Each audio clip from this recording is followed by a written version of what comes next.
to each of you already, but my name is Dr. Jeremy Fowl, and I'm a chiropractor. So quick show of hands, how many people have been to a chiropractor before?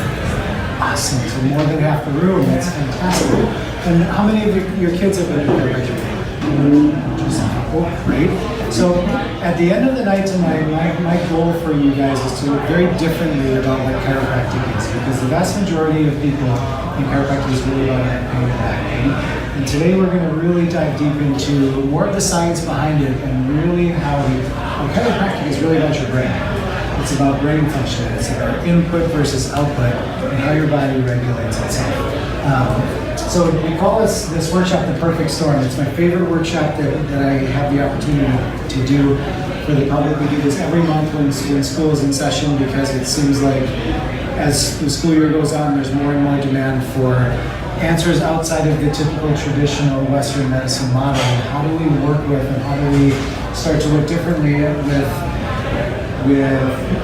stress-based conditions with kids, neurodevelopmental disorders with kids, whether it's on the spectrum, or it's ADD, ADHD, ODD, I mean, you name it. We're going to talk about a lot of different labels tonight, but it starts to ramp up as the school year gets in play, and we start to do with conferences and more stress and more transition. So I absolutely love the opportunity to chat with parents and to provide a different perspective, because typically the perspective we see is very telescopic, meaning we look at one singular thing, or we look at a label, we look at a behavior, instead of looking at the big picture to look and see what's really happening with the kids in our community, what's happening with our kids, what's happening with our families, and how can we address it differently. So a little bit about me to start with. Number one, my number one identity and label at this point is now a husband and a dad, and it's my favorite. It's my favorite identity because it's the most fulfilling thing I've ever had the experience to do, is to be a father. I have 3 little kids, and we'll chat a little bit more about them in a minute. I grew up here. I actually grew up about 6 miles away from here in Corcoran, which is just past Plymouth. And I went to Wayzata Elementary Schools. I graduated from Wayzata High School in 2003. I had an opportunity to go to the University of Minnesota, actually play football there, which is why I'm a chiropractor today. So I thought I was going to be this sports chiropractor, right? I was going to be the guy that takes care of the athletes. I was going to be the guy that works on the Gophers, because for me, it all started, I was going to be an orthopedic surgeon. I was going to be sports medicine all the way. And I had a neck injury when I was playing, and couldn't feel my arm for the better part of 2 months. Like, couldn't use my thumb and finger, couldn't feel my shoulder, couldn't feel inside my elbow, like everything down. And there wasn't any answers. I had every drug thrown at me that they could legally give me, and nothing helped. We did therapy 4 times a day. When you're at that level in sports, it's worse to be on the sideline than it is to be playing, because you really have training 4 times a day if you're in with the medical staff. And it finally got to a point where they wanted to do injections in my neck to allow me to play. And I was all for it. As an athlete, everything is whatever it takes to get back on the field. And I talked to my mom, and thank goodness for mothers, like for all of you mothers in the room, you see things differently. And I was on the phone, like, we're going to do this tomorrow. I'm going to go and have injections in my neck. And she's like, no, you're not. You're an idiot, basically. And so she talked me out of that. So when I declined it, they said, why don't you see our team chiropractor? He's here 3 days a week anyway. And so for 2 months, I went through this ordeal, and the chiropractor's right there in the other room.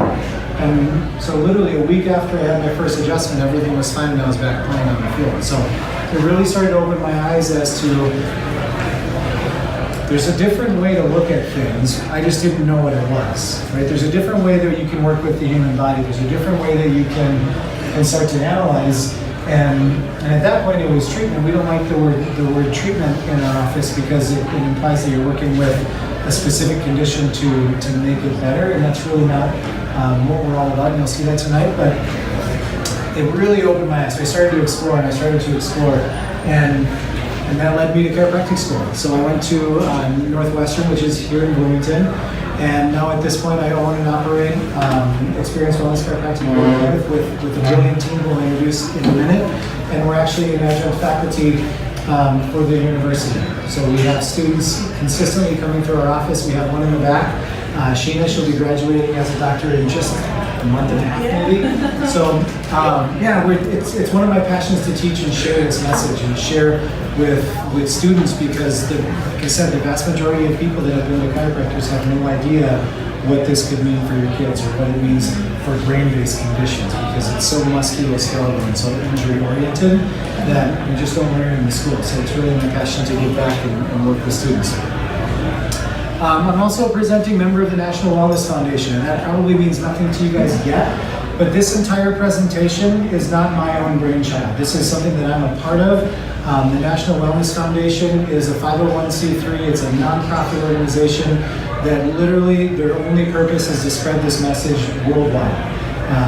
The founder of this work is a mentor of mine and works with the National Wellness Foundation. We have over 300 offices around the US and Canada. There's a couple international, but I couldn't tell you where. So really, if this resonates with you and you have people across the US who say, you know what, I really want to get this message to someone else, let us know, because we can likely find somebody for you. This isn't about us tonight. If you're on the other side of the metro, we have 7 offices around the Twin Cities that we refer to if you're closer.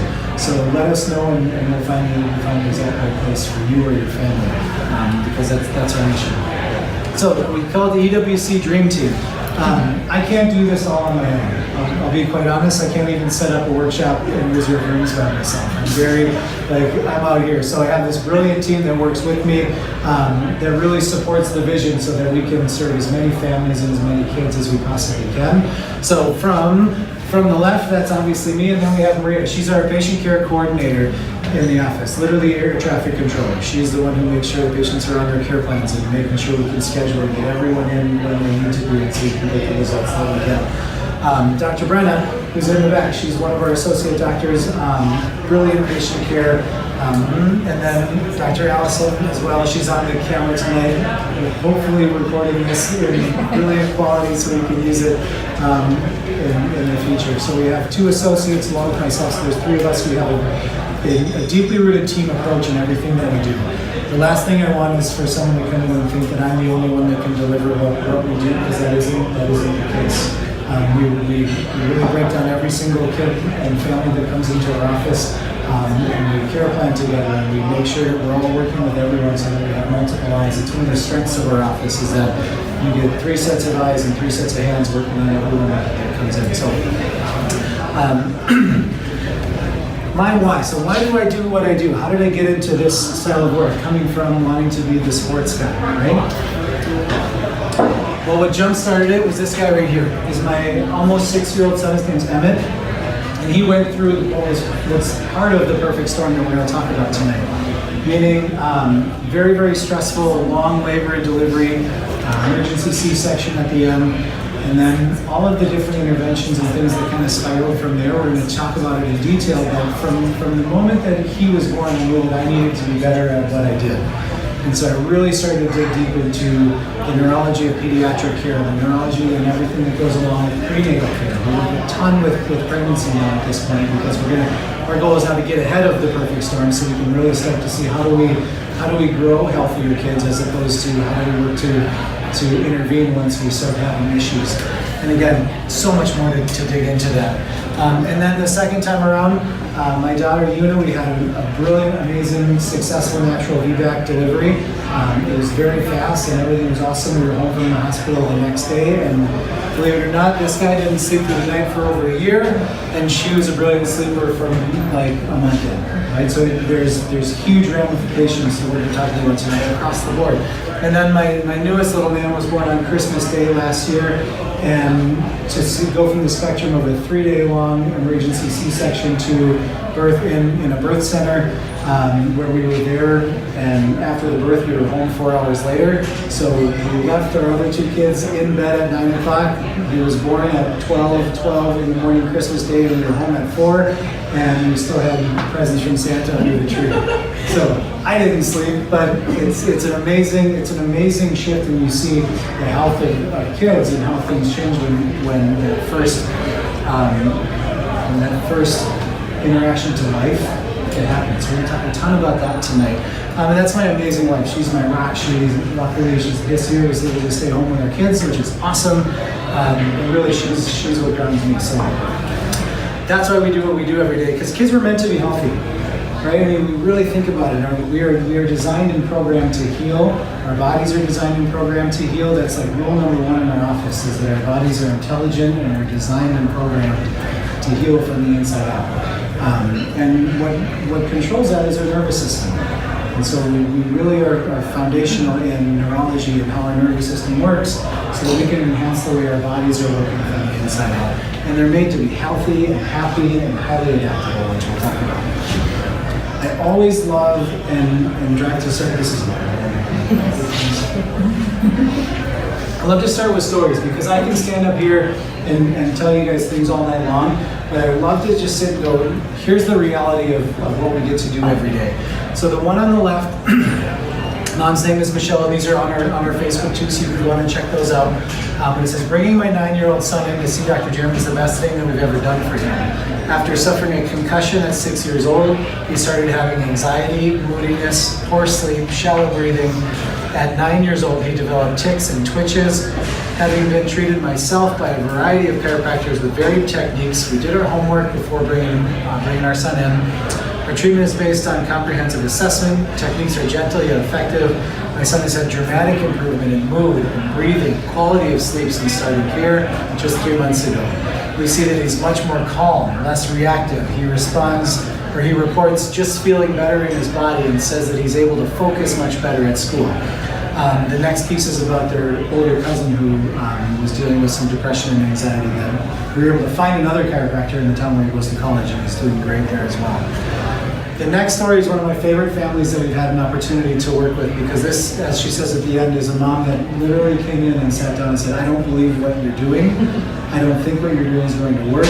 My cousin's a chiropractor and has been telling me I need to bring Brody in for years. And I've done every single thing, and this is our last resort. This is literally the last option we have, so we're here. But I want you to know right off the bat, I have no expectations from you. Like, thank you. We appreciate your honesty. Then we have nothing to live up to, so that's great. And he was very reluctant to even come into the office. He sat behind the door in our front entryway. We book a lot of our new patients at the end of our shifts, so that we have no time restrictions on how long it takes to work with some of our more challenging cases, because it's on their time. You'll never be forced to do anything in our office, because if you force someone to do something, you immediately break a trust, and you'll never be able to work with them again. So he sat there, and I went and sat with him in the entryway, and it took about a half an hour for him to come into the office. And then once he did, he was like, hey, all right, this is my decision. And we worked on his time frame. But it says, our 8-year-old Brody has had a very challenging year. His behavior started to take a turn for the worse. His mood was usually horrible. He gained too much weight too fast. He had his adenoids and tonsils removed, and as soon as he did, his whole system dysregulated. And so he gained a ton of weight really, really fast. He says he's angry almost all the time, sometimes physically violent. He was diagnosed with a mood disorder, generalized anxiety disorder with panic attacks. He's seen peds docs, sleep doctors, psych doctors. We've been to the clinic more times than I can count this year. They put him on mood stabilizers and antipsychotic medications. There were times I called the crisis line to have someone come over to help. There were times I called the police. There were times when I would weep to think how difficult his entire life was going to be. And now for the good news, Brody for the past 6 weeks has been getting adjusted at our office. He's been getting adjusted 2 to 3 times a week, and during this time we've watched Brody turn back into his old, funny, charming, and happy self. He's been sleeping in his own bed. He's no longer physically violent or angry. I've heard him say things like, I can't believe I don't have a headache. I feel like I've lost weight. Says I can go on and will from now on be an advocate for chiropractic care. It honestly changed our lives, and all of us are being affected now, as there's a lot less stress for everyone. It'll never be enough thanks. And that last piece is huge. There's a lot less stress for everyone, because this isn't, we shot a video today with a mom, because mom was under care, because it's massively hard for the entire family when a child struggles, and sometimes it's more than one child that struggles, and when that happens, moms especially take the brunt of everything, because you plan everything, you coordinate everything, you work with every day, and you comfort these amazing kids, and rarely do you take the time to care for yourself. So bless you guys for being here tonight. One of my favorite quotes that I like to start with is that we know what happens to people who stay in the middle of the road. They get run over. And I use that quote because in our office, we do one thing. We do chiropractic care, and we adjust specifically to the nervous system. Many people have been turned off by chiropractic care because they've gone in and they've been put on a million different supplements, and they've been put on OT and PT and then adjusted on the side and then done this or done that. And those are amazing things. Nutrition is hugely important. OT is important. PT is important. These are wonderful therapies and modalities for these kids. But we in our office are a specialty. We're not a jack of all trades. We very much specialize in chiropractic, and that's why I believe that we get the results that we get, is because we have a singular focus, and when we can focus on that, everything else works better. And we're allowed to refer to the people that are brilliant in their field. We have this wonderful network of providers that we work right along with. And I think this old way has to change. I think we need a better path. When we look at the road that we're currently on with kids and health, 95% of kids deal with ear infections by the time that they're 3 years old. 1 in 10 kids are dealing with asthma. 1 in 9 kids dealing with ADHD. These numbers are a little bit old. This presentation I made last year in 2017, and every one of these numbers is rising. Autism is 1 in 68 kids, projected to be, I think, 1 in 25 within the next few years, and then looking out 25 years, they're projecting it to be 1 in 2 children somewhere on the spectrum.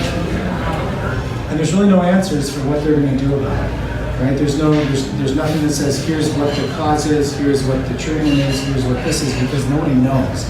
Nobody has a pinpoint from it, because it isn't one thing, which we'll chat about tonight. So what are we going to deal with tonight? Tonight is about gaining better awareness. Like I said, from a big picture, what really is going on with stress and with the nervous system and with kids and with parents and the whole healthcare system as a whole. And number 2, we're going to get some answers. I don't want you to leave here tonight going, I wonder if something is going on. I want you to leave here going, I hope. And number 3, action steps. And here's what I want to do to find out. I just skipped that. All right, so we have a quick little video to show you this to start. So this is a test. This is an awareness test. How many passes does the team in white make? Go!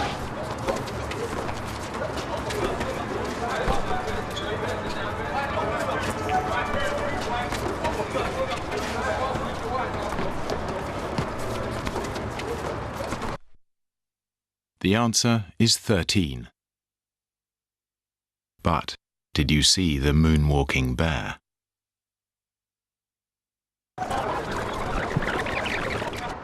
Go!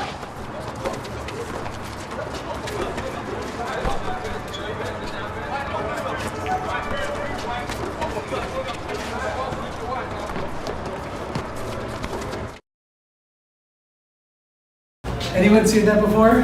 No. Did anyone see the bear? I didn't see the second time either. I did not see that. So, what we're going to talk about tonight isn't necessarily this really far out concept. It's rarely things that people haven't heard of before. It's rarely something that someone says, wow, that's totally different than anything I've ever seen or heard, in all of my searching for answers. But when you're not looking for something, it's very easy to miss it, right? So when we're constantly looking at one thing, and we're really focused on these behaviors, and we're really looking at the output, and we're really looking at these labels and how it interacts here and over here, we miss the forest through the trees, right? We don't get this big picture and go, okay, well, this is really what's happening. So today we're going to paint the bigger picture and take a different look at it so we can see something that's been missed big time. So we're really talking tonight, we're talking about people, we're talking about kids, right? Everyone that comes into our office is different. When you've worked with one kid on the spectrum, or you have one kid that's dealing with a certain label, you've dealt with one kid that's on the spectrum or with these certain labels, because they all manifest differently, they all have a different background, they all have different ingredients to their own perfect storm. And so we really like to just take a step back and go, we're here to work with people, we're here to work with kids, and this last word is potential. Every kid is different. We work with kids that are severely challenged in wheelchairs. We work with kids that are super highly functioning. We work with quote normal kids that are mainstream normal kids. We work with like really high level athletes. We work with kids from this massive spectrum of abilities and potentials, and that's really what it is. It's what's your potential, and what's your potential, and what's your kid's potential, and that's what we want to tap into.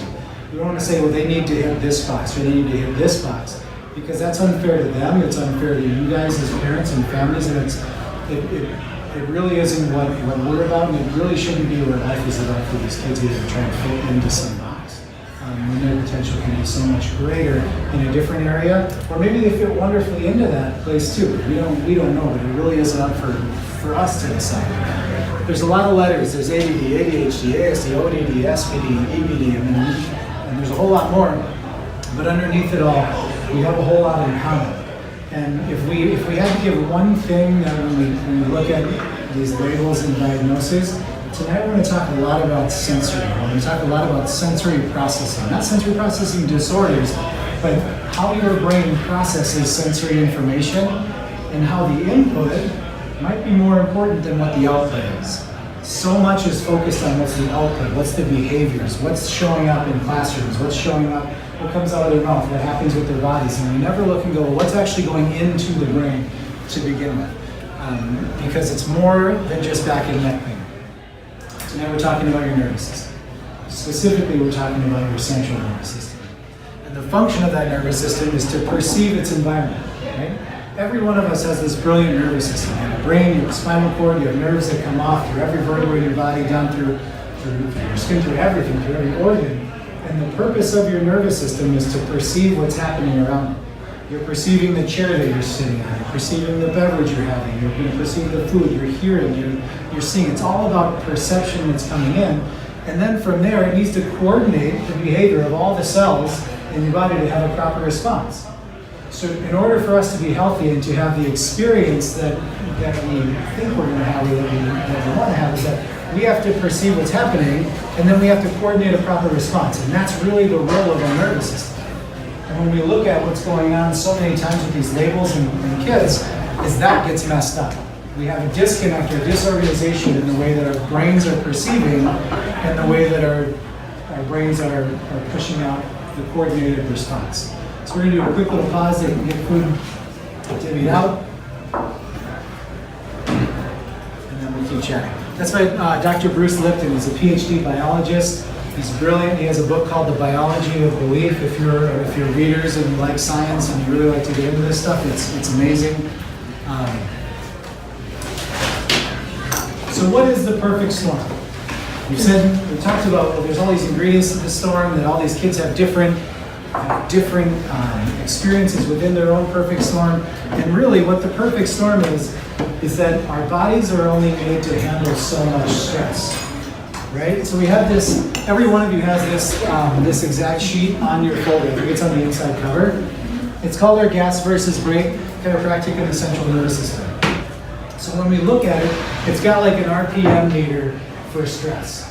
And every one of us is under stress at all times. Believe it or not, your bodies are stressed because you're sitting in a hardwood chair and you're going to be sitting there for over an hour. You're not made to do that, right? So there's a physical stress happening right now as we speak. But there's physical stress, there's mental stress, there's chemical stress, there's all these different things that our bodies are taking in, our brains and nervous systems are taking in. And depending on how we're processing it, it basically ramps up your RPM meter on your body. So it basically increases the stress load on your body. And our body says, well, can we handle it?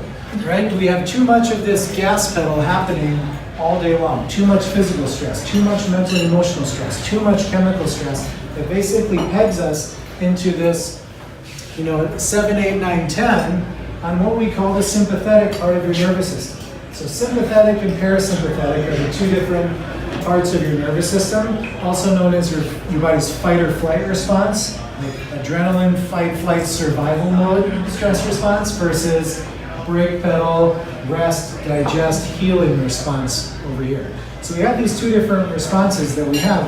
You can't be in both at the same time, right? Your body cannot be in survival mode and growth mode at the same time. So if we have too much stress that's pushing us into this survival mode stress, it'll lock us in. Then we start to deal with all these different conditions that our bodies deal with. So that's the perfect storm, right? All of the different stresses that you could possibly have on your body in some variation at all times, right? If it isn't vague enough right there, right? But we're going to break it down. So let's talk about some physical stressors that we've dealt with. Where does it start? It starts before our kids are even born. I tease that at the very beginning that we're starting to work a ton with pregnancy and prenatal work in our office, even preconception work with moms that are forward thinking enough to go, hey, I know that this is where I want to be, here's what I want to do to prepare my body to get there. That's rare because we're busy. Let's just be really honest. We're all busy. We all have careers, we all have jobs, we all have schedules and schools and other kids and all these different things. But it really starts in utero constraint. If you've heard of that before, what does that mean? It means maybe it's breech position or transverse lie or all these different things that can happen when babies are still in the tummy. Then what's the next step with physical stress is birth trauma. This is the moonwalking bear. This is the biggest thing that we see when we have tied together tens of thousands of these perfect storm cases across all of these doctors in the National Wellness Foundation that we work with. This is the moonwalking bear. We see this more common than anything is some type of birth trauma that goes undiagnosed and unidentified as an issue, whether that's long labor and delivery, forceps were used, a vacuum is used, C-section delivery, cords wrapped around the neck.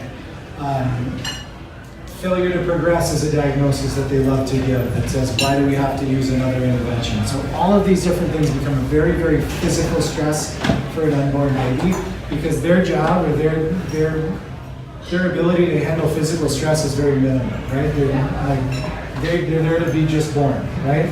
Not pulled and twisted and yanked on and surgically removed, all these different things. It's incredibly stressful for babies. Then what happens? We get into they start to walk and they start to fall and they fall over and over again. Maybe they've got big brothers that lift them up the other night and all these different things. I mean, it happens. Look at the Back to Sleep program. It couldn't be further from healthy for kids. And we typically have OTs and PTs that come to our workshops and they're like, yes, can you please get rid of this? Because basically it means that kids get swaddled so they can't move and they're laid on their back and they're left there for however many hours.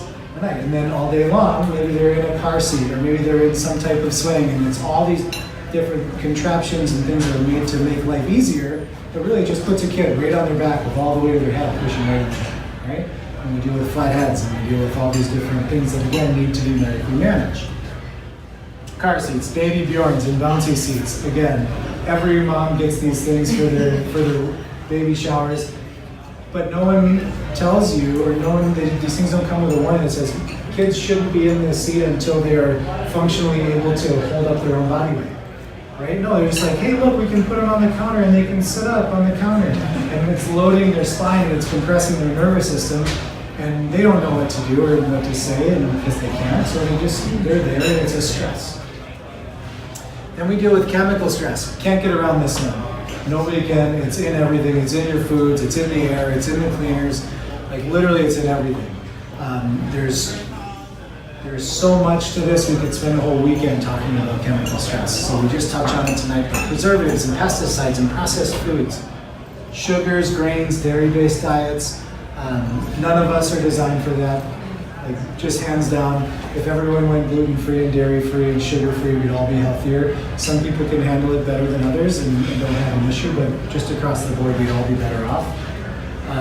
Environmental chemicals, they're everywhere. Like I said, you can't get away from it. Household cleaners and detergents. And we look at the medical model itself with vaccines and antibiotics and other medications from pregnancy through childhood and all the way through. And there's a huge debate and there's a huge hot button topic up here that's vaccines, and I'm not here to tell you you should or that you shouldn't or that this causes that. But what we know is that it's very different than it used to be. We know that there's a lot more medications, there's a lot more vaccines, there's a lot more chemical stress that our kids have to process. And if they're dealing with all of this other stress on top of it, that could be one thing that we need to look at to start to manage a little bit differently. Mental and emotional stress. We're starting to find that this has a bigger impact than the other two combined. that this piece of the puzzle, mental and emotional stress, is massive for kids. It's huge for moms. And it starts early. Stressful fear-based pregnancies. One of my favorite questions to ask, what's the first book that every mom to be gets when she has her baby shower? Exactly. What to expect when you're expecting. Right? It might as well be written by Stephen King, because it's literally, it's what can go wrong and what to expect to go wrong at every single stage of your pregnancy.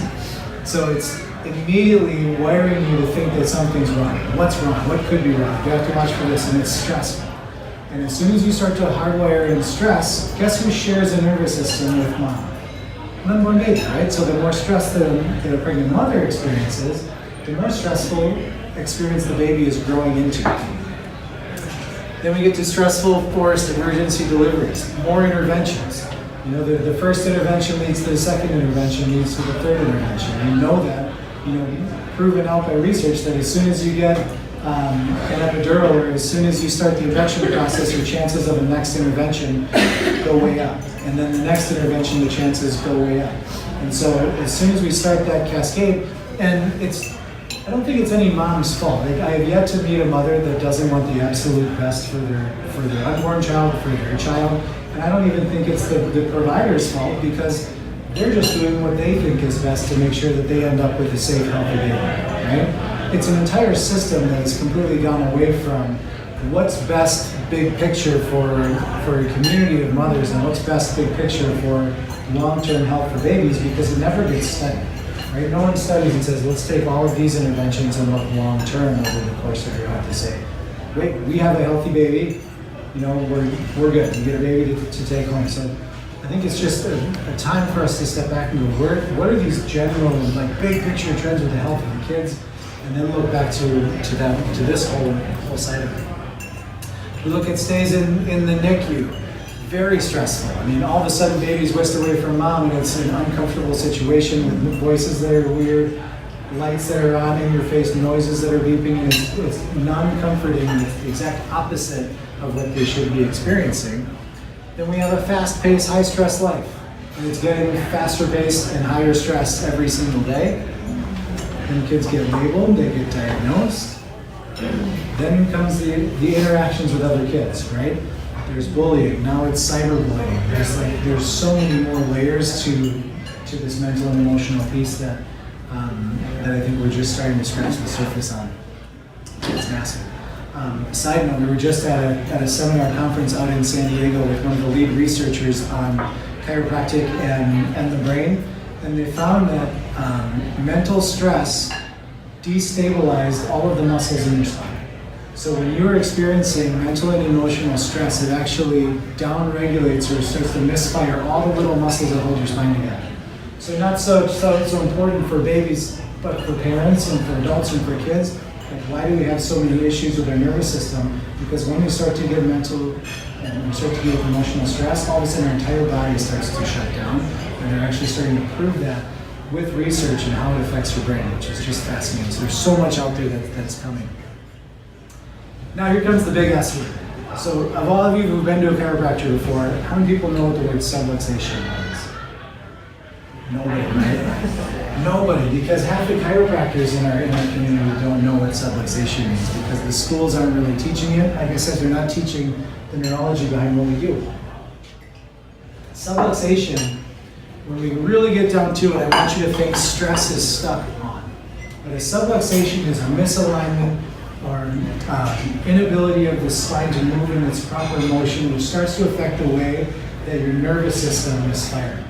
Right? So it starts to affect what we call a mental impulse, or the brain's ability to communicate with your body, because it starts to put stress on your nervous system. So when you see the word subluxation, I want you to just think the stress is stuck on in your body. So here's the new normal that we see out in our communities. We see fear-based pregnancies, birth interventions.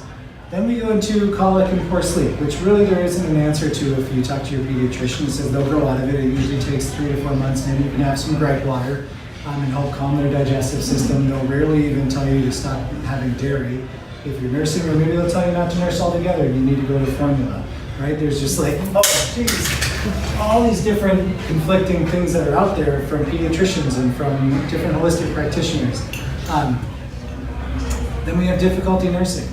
You think about if we have a difficult birth that starts to stress the neck of a child and all of a sudden they can't turn, they're going to be upset, right? They're going to be in pain, they're going to be stressed, and then they can't turn one way, so they can't nurse, which creates even more stress between mom and baby. So then we move to formula. Then we start to deal with chronic ear infections. Like I said, 95% of kids deal with ear infections. Antibiotics is the number one thing to do with an ear infection. Even though the Academy of Pediatrics says wait and see is the number one model of how ear infections should be handled, I have yet to have a parent that comes to our office that says, we had an ear infection, we went to the pediatrician, they said wait and see. It doesn't happen. Why? Because they want to help the babies too, right? It's a mom that's in distress with a baby that's screaming and crying and not sleeping, and they want to help. The vast majority of ear infections aren't bacterial. A lot of them are viral, right? So we're giving antibiotics, which starts to impact our gut and microbiome, which we need good bacteria, and it wipes out all of them. So then we deal with 3 to 4 times the number of vaccines than we were ever getting. Like, I'm fully vaccinated up through when I went to college, right? But that's a very different outlook than what my kids would be if my kids were fully vaccinated up through college. And nothing's been researched to say that long term, that change is safe and healthy for kids or adults. Toxic food, toxic environment, TV, video games, iPads. Every kid that goes through our local school districts now gets an iPad when they're in, I think, 6th grade or even earlier. Every single one of them. Tests are taken on iPads. Homework is given on iPads. Everything is technology based, which means every kid is doing this all day. Every kid is stressing their system. Every kid is sitting. Every kid is being basically locked into this curled up posture like, for the majority of their day, and then they come home and want to do the same at night. And the stimulation that comes from it is another piece of brain-based neurophysiology. It's not good for kids. It's not good for us, right? We're all on our phones the same way. I mean, we can look around, you go to the mall and you see people walking into people. It's not, why? Because we're addicted to these things. We have to have them. It's constant stimulation. And then what does it lead to? I mean, the alphabet soup of the neurosensory world. It's label after label after label after label to label the output that's coming out of our kids. So now, what do we do about it? What's the big picture? Right? I said subluxation was what? Stress stuck on, right? So now is what I call nerd time. Cause and effect. I'm a neuroscience nerd. I love this stuff. I could sit and read this stuff. I could go to presentations on this every single day because it's so fascinating that when we look at what the perfect storm is, we talked about physical stress, chemical stress, emotional stress. The perfect storm doesn't cause anything in kids. Stress doesn't cause anything in kids, it doesn't cause anything in adults. It's this piece down here. It's our body's inability to adapt to the amount of stress that we're under. Because why does one kid in the same family who's gone through the majority of the same experience and have the same meals and the same parenting and all of these things are the same, and one kid ends up on one spectrum and one kid ends up at a completely different place in life? It's our body's ability to adapt to distress is what changes. So what happens, what we call our 5 Ds that we're going to go through next, and it is, as we go, dyskinesia, disafferentation, dysautonomia, dyskinesis, and finally disconnection. You don't have to memorize those, there's no quiz, we will be not going through them as we go. So dyskinesia. Kinesia is movement, right? So there's a whole study of kinesiology, that's what my degree was in at the UM, but it's the abnormal movement patterns within your spine. So, basic terms, something's jammed, something's stuck, something's misaligned, something's crooked, something isn't working properly within this whole neurospinal construct. And what happens is that it changes the input into your brain. Has anyone heard the words proprioception and nociception before? Awesome. So, proprioception, the only thing I need you to know about that is that it's good messaging. It's the good messaging that comes to your brain that tells you, hey, my body's doing what it's supposed to be doing. Right? So if someone takes my arm and moves it around over here and I'm not looking at it, I know that my hand is up in the air or my hand is down based on the proprioception of me not needing to see it, but my brain knowing where I am in space and time, right? So it's good messaging to your brain that tells you what's happening within your body. The opposite of that, which we'll get to, is nociception, which is negative messaging. So, good messaging to your brain.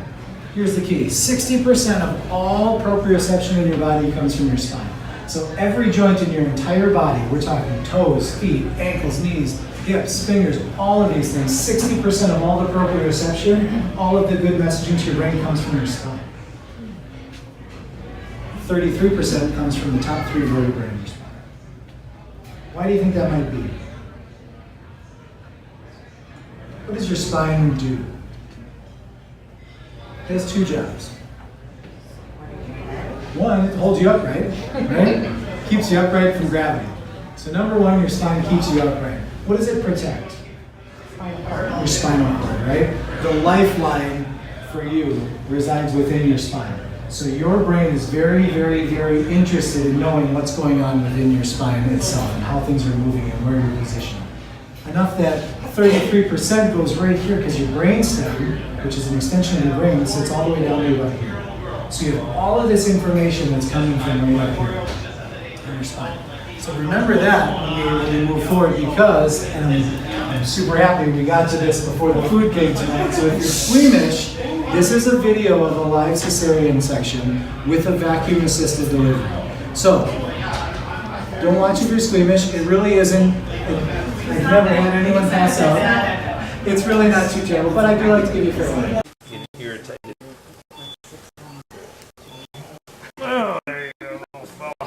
Come on, buddy. All right. Ears of a girl. Ears of a girl. Make you cute for the camera. Oh, yeah. Come back. You did good. There you go. All right. Get those big old testicles. Wild, isn't it? It's insane to think that right out by the head, right? So now take that kiddo home. Maybe it's right around Christmas like my kiddos were. And you go to grandma's for the holidays and Uncle Bob goes to pick up your kid. What do you tell him? Or maybe the cousins, what do you do first? Be careful of the head, right? Everyone knows that when you have a new baby, you be careful of the head, you support the head, you support the neck, right? And when we look at birth rates in our country, it's over 33% cesarean across the US. Minnesota's a lot better. And granted, that was a little bit more graphic and a little bit more probably forceful than most are. They're still being brought up by the head in the vast majority of times, and they're not scooping underneath to support it. Right? They're being brought up by the head. Why? Because they need to get the baby out in a lot of cases, and that's what needs to happen. But no one's there to check to say, is this baby okay? Right? No one's there to check and analyze and go, do we have number 1 dyskinesia or subluxation right up at the very top? So a lot of times we'll have parents that will come to a workshop saying, well, I didn't have a cesarean delivery, I didn't have forceps, I didn't have a vacuum delivery. This is a study done in the Journal of Osteopathy. And what it says, it doesn't say subluxation, it says somatic dysfunction, so movement dysfunction. Misalignment or fixation, decreased range of motion is how they defined it. And what they found was 99 out of 100 babies, key here, healthy newborn babies, 99 out of 100 of these children showed signs of subluxation.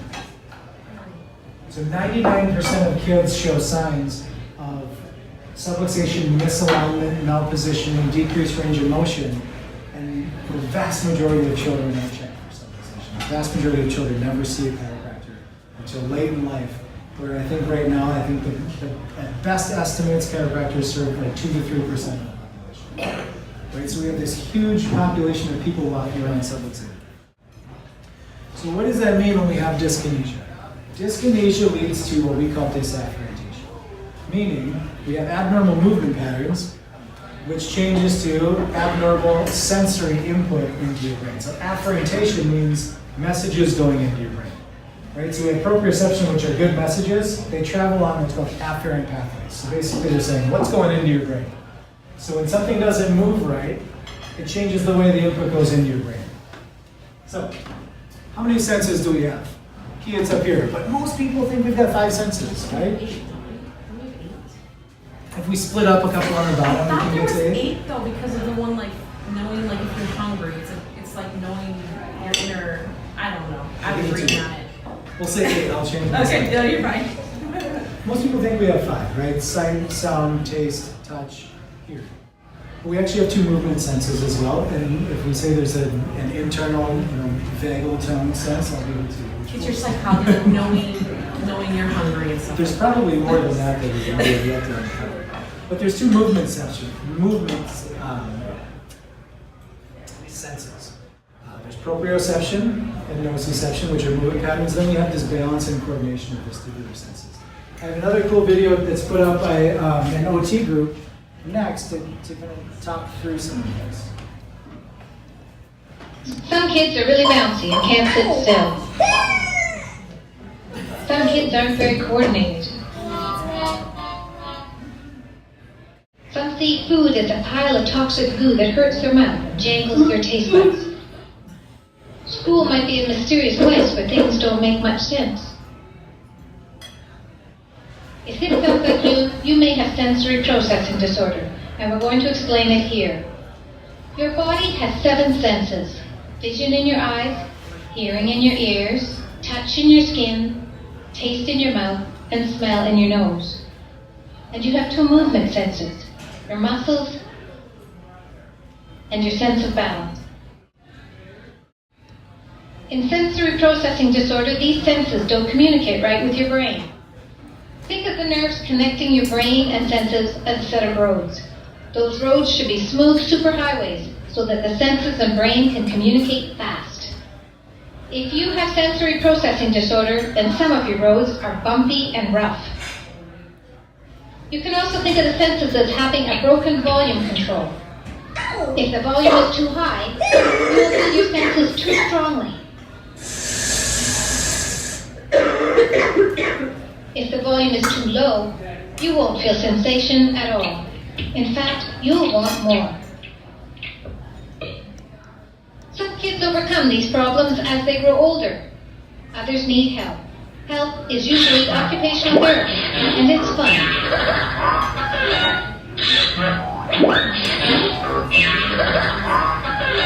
Occupational therapy helps build up the connections between your senses and your brain. The more you do, the stronger and smoother they get. All right, look where everything crosses. Right? All of the nerve system, they talk about smoothing out all these roads. And everything comes up and crosses right up in the upper neck. Right where we said, how much of your proprioception is up there? 33%, right? So you have this massive, roadway that comes right up through the upper part of your neck. We have this huge neurological center in the upper part of your neck. And then we have a huge insult for the vast majority of births that come through right in the upper part of your neck. Okay? When we talk about OT, I love OT. They're amazing, they do brilliant work because they really do. They repattern the way the nervous system functions on these long letter roads. We have a couple of doctors within the National Wellness Foundation that practice down near Chicago, here in Batavia, Illinois. And one of them's name is Dave Hansen, the other is Dave Hopper, and they had 2 very different practices. One was pediatric neurosensory work, like we do. One was very adult-centered focus injury. He's a bodybuilder kind of guy, so they were good friends. And the sports practice, his wife was a pediatric OT.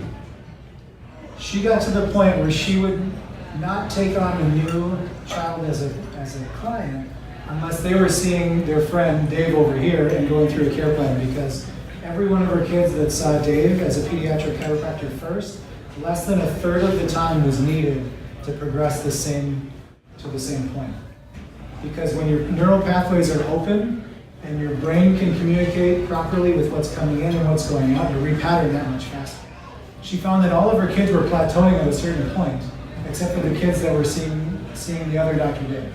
And so what did they do? They merged practices, and now they have one great big practice down in Batavia as well. So we love referring to OT and PT. It's rare for us to do that. Why? Because they're already doing it, right? The vast majority of the kids that we see are parents that we've plateaued. We've kind of hit our last resort. Schools do OT, schools do PT. It's already in the curriculum for most early intervention special ed programs as well.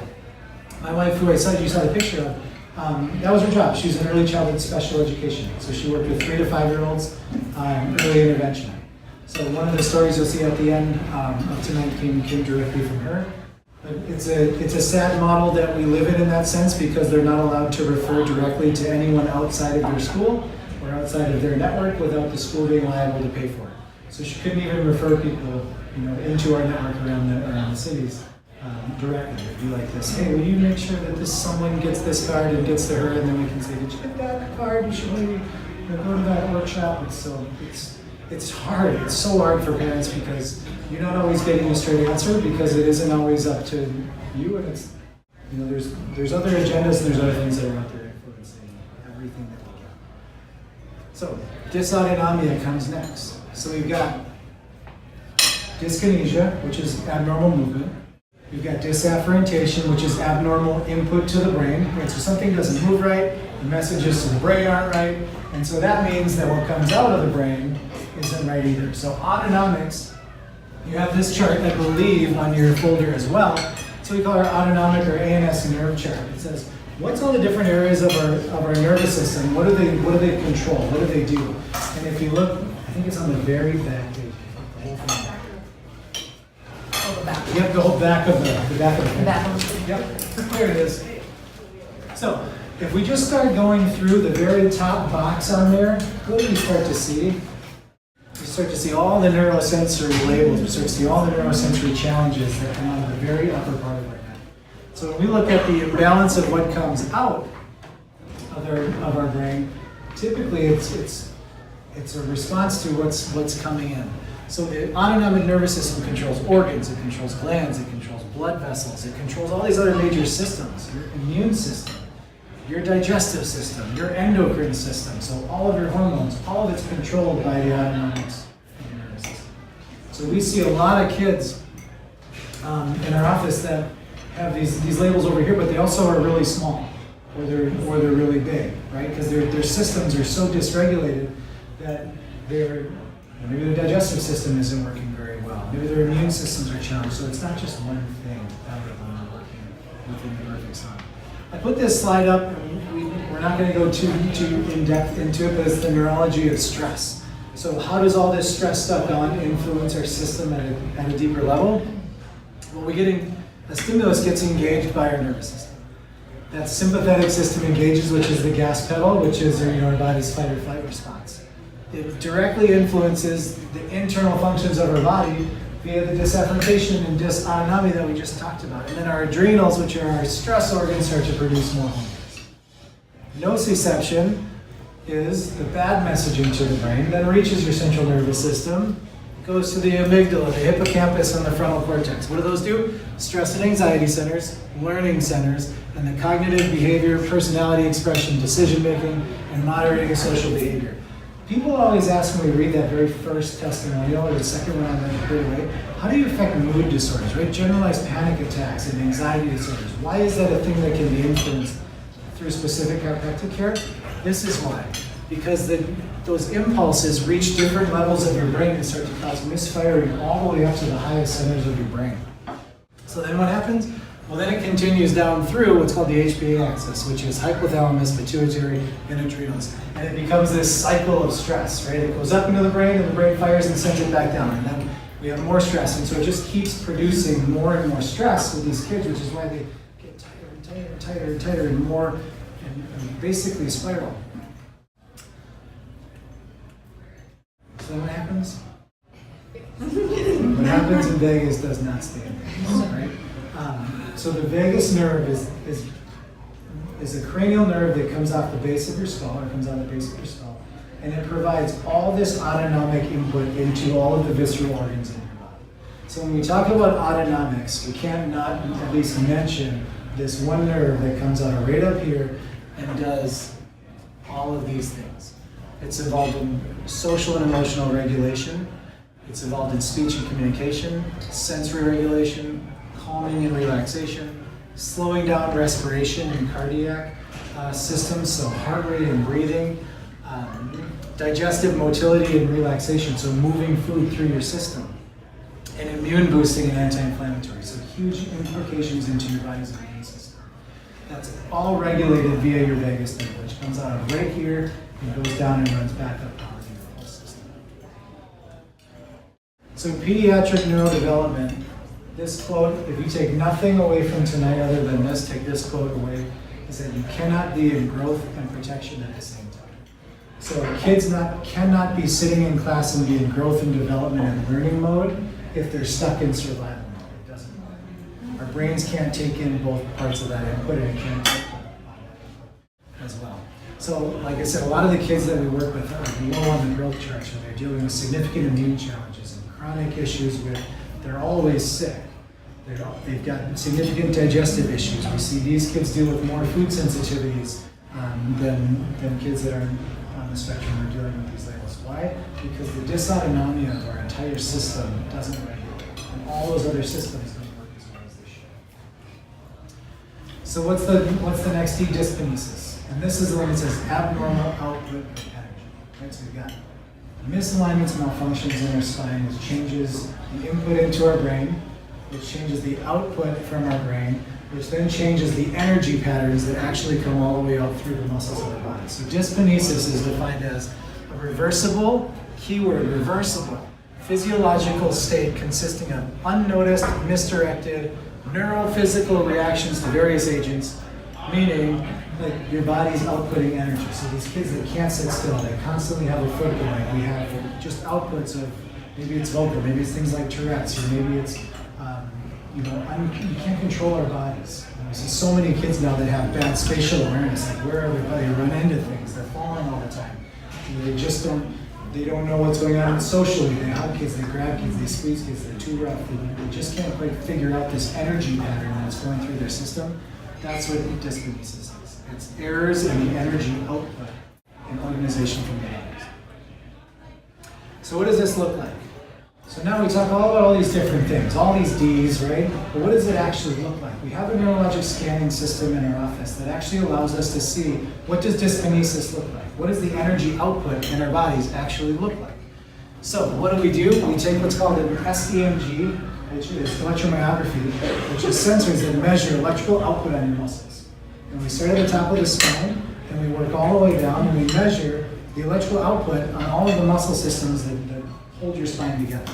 And what it should look like is there's a nice white, if we come up afterwards if you want to see it closer, there's a nice white pear shape through here. That's what a healthy pattern looks like. Nice firing through your core, less activity in your neck.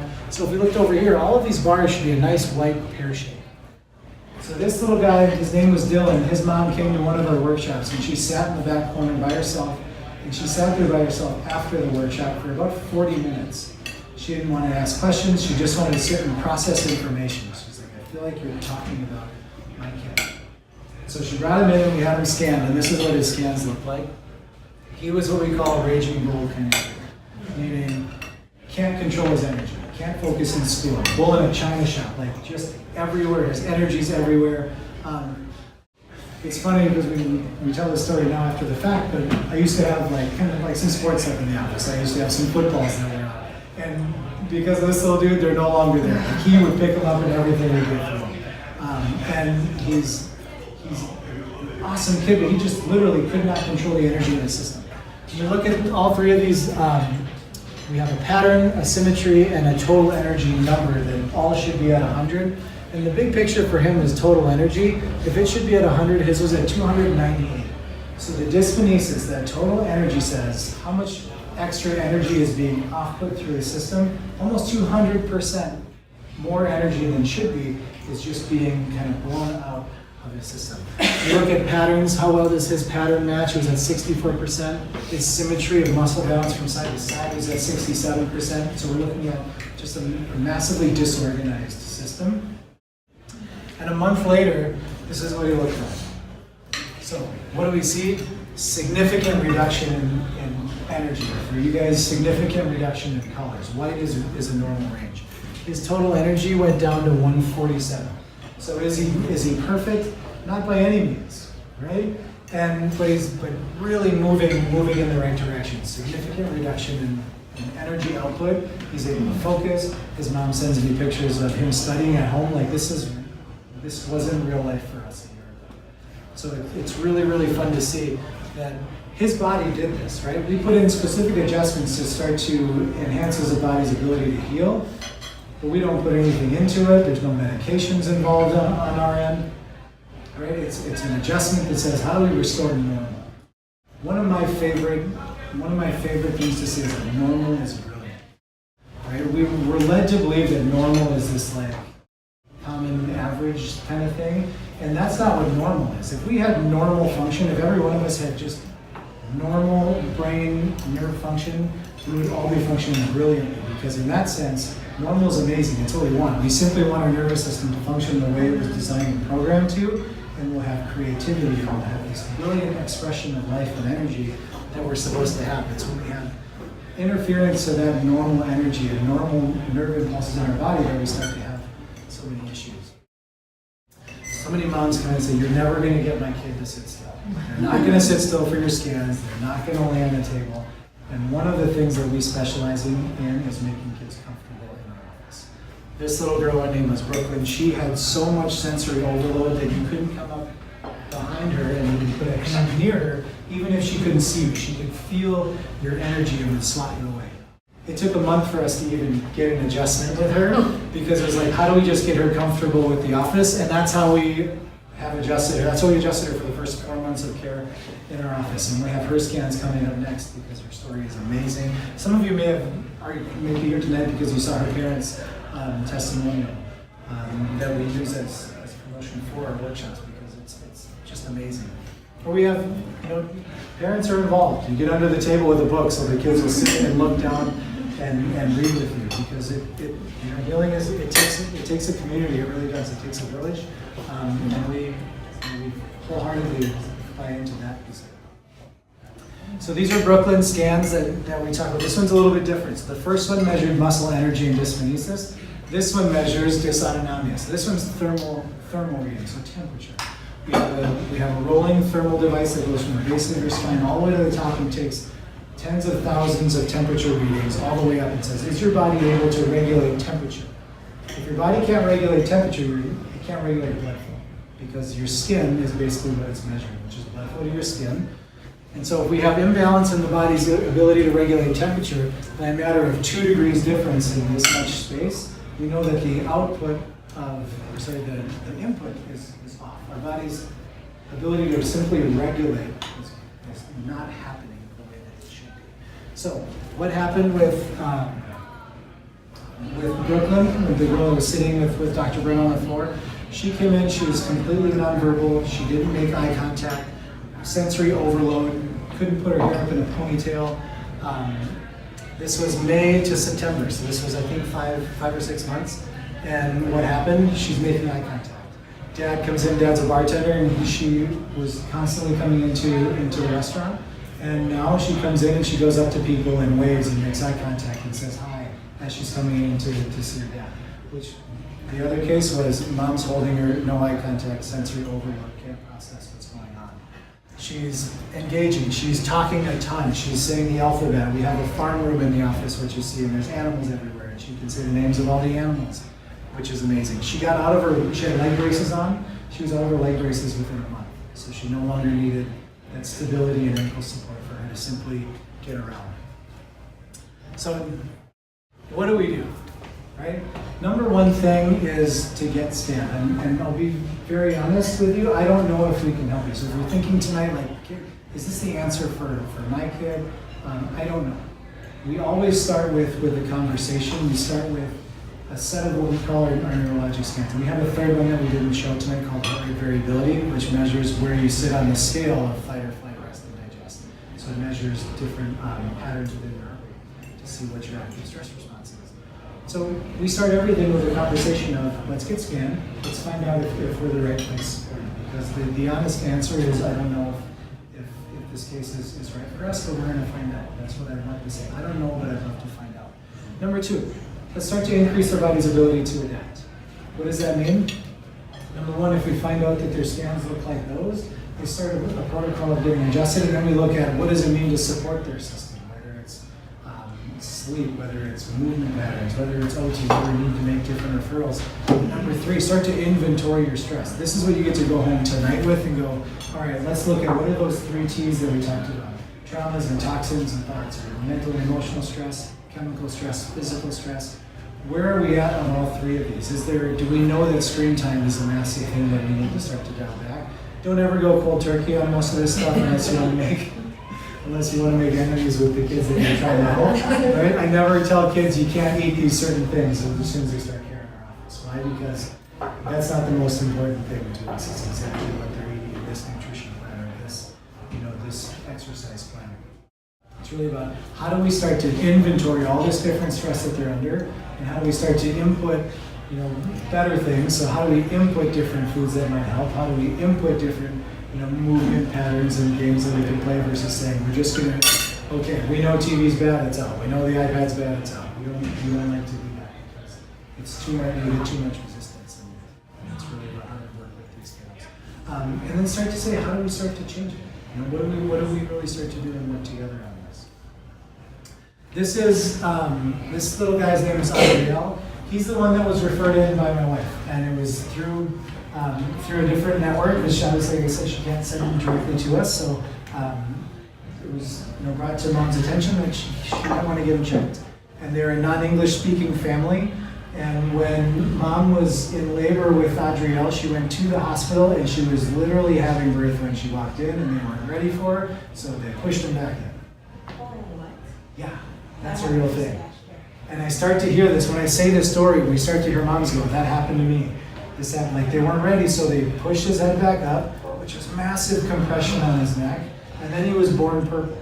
And he was purple for 4 days. It wasn't in any of his notes. If we need to, or if we feel concerned about the birth process, we'll request all of the birth notes from the hospitals.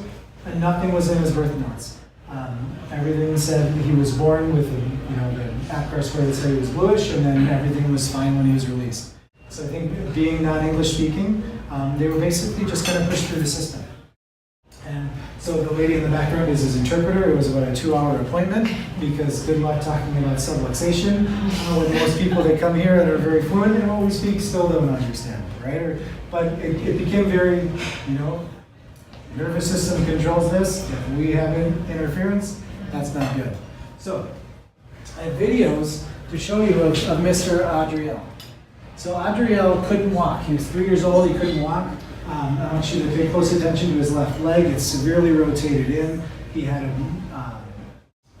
big curvature happening down his low back, the big torque compression in his low back. He was nonverbal.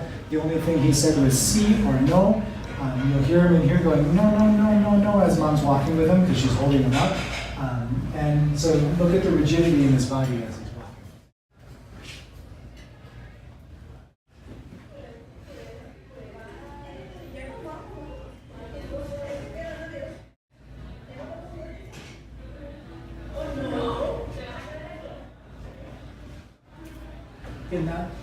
Not potty trained until 3 years old and still in diapers.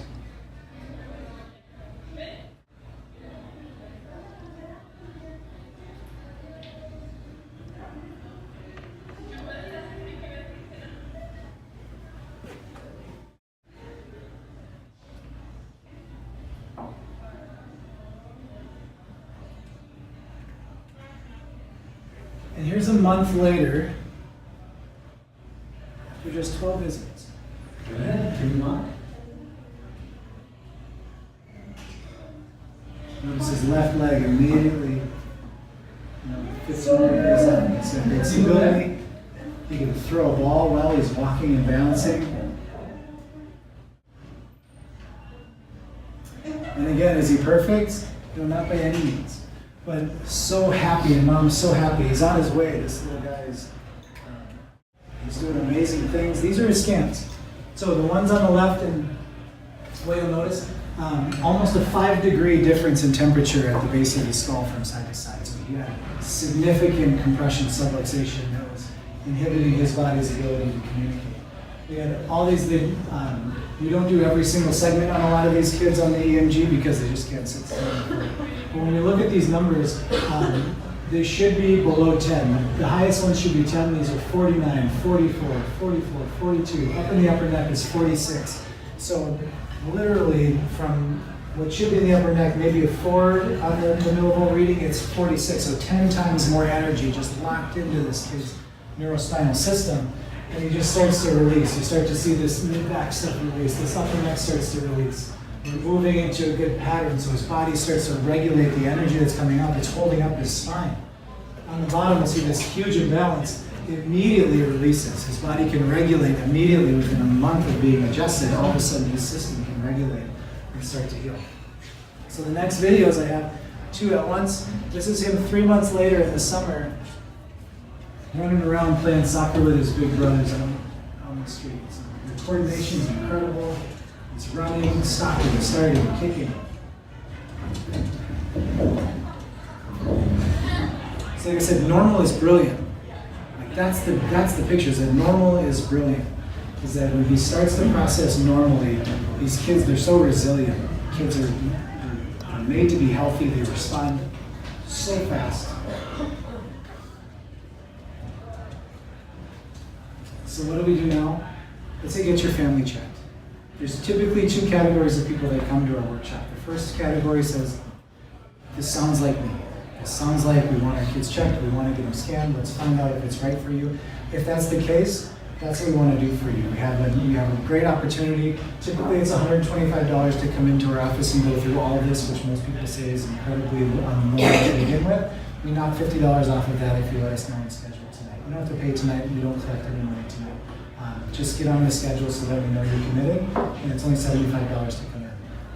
And that goes for any members of the family. So if you've got 3 kids, we actually cap it at $200. So if it's you and a kid, or 2 kids, the entire family can come and get scanned for $200. What's the other category of people? You have more questions, right? So you're saying, oh, there's an area for questions on the back. If you have questions that we didn't answer tonight, then before you're like, yeah, I'm just not so sure, write your questions down on the back. Our commitment to you is that we'll have these questions answered. We'll email you back by tomorrow if we don't get them answered tonight. Because I want you leaving here tonight knowing that this is something that you want to get checked out, and I want you to at least have confidence that you'll have your questions answered. So that's our promise to you, is that we're here for you. We want to get your kids checked because there's hope. I mean, there really is. This mom that came in with Adrielle, she never thought her child was going to walk again because they were down at Children's Hospital 3 days a week, right? Brody's mom came in and sat down and said, I don't think you can help my kid. We've been everywhere. I don't believe in what you're doing, but this is the last resort. We often joke that we should answer the phones. I experienced one of us welcome to the last resort because people have tried everything before they come in. And all we want to do is restore them. So there's hope for you. There's hope for your kids. We want to see if we can be, the answer and help be a part of your journey, be a part of your team to see if we can be your next big success story. So thank you guys for being here tonight. Thank you for taking time away from your own family. Obviously stick around and enjoy the rest of your dinner. And we stay and order dinner and hang out. So if you have questions, we'll be here for questions, and Maria will come around and see if we have scheduled. Again, our patient care coordinator should come around and check for you guys to see what we can do to make sure that you get in as soon as possible. I know we typically don't have a lot of new patients on the schedule the first couple days after our workshops because we want to make sure that we can take action on families that need. So let us know. We can get you in as early as tomorrow or Thursday, and then see if we're ready. So thank you guys so much for being here tonight. I truly appreciate you taking the time for your families, and let us know if you have questions. Thank you.